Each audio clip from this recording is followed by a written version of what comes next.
Tunazungumzia changamoto ya ugumba ambayo inapelekea sasa hawa watu wawili kutokuwa na uwezo wa kushika mimba au kusababisha ujauzito. Ndiyo. Tuligundua kwamba hili ni tatizo la watu wote. Ndiyo. Kati ya mwanamke na mwanaume. Ulituelezea vizuri sana. Je, hii teknolojia ya IVF matibabu yake inawahusu wote wawili, mwanamke na mwanaume, na ni kwa vipi? Ndiyo. Procedure za IVF ni neno ambalo limejumuisha procedure nyingi sababu lenyewe ndio limekuja kujulikana. Lakini sisi tuna term hii kama human assisted reproduction. Yani ina involve aina tofauti za taratibu, nikimaanisha kwamba kuna IVF kama umewahi kusikia, kuna IUI. Hizi zote ni procedure za kuweza kupandikiza mimba. Kwa hiyo hii ni general knowledge, watu wengi wanafahamu IVF. Hiyo ndio neno ambalo limewajia watu kulifahamu zaidi.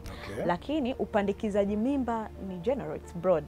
Yani inahusisha tuna term kama human assisted reproduction, usaidizi wa mwanadamu kuweza kufanikiwa kupata ujauzito. So kama tunavyosema kwa mwanaume pia anahitaji usaidizi kama tulivyosema kipindi kilichopita kwamba mwanaume anaweza akawa anahitaji kupata matibabu tukiwa tunamtayarisha kwa ajili ya IVF. Okay. Kwa wale wenye changamoto za kuwa na mbegu pungufu au mbegu zisizo na ubora.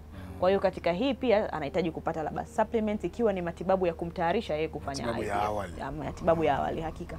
Na pia kwa mwanamke hivyo hivyo, huenda alikuwa na changamoto kwenye mji wa mimba ambapo akahitaji kupata matibabu ambayo yanahitajika kwa yeye kuweza kuandaa mji ili aweze kuwekewa hicho kinitete kwa muda ambao atafanyiwa IVF.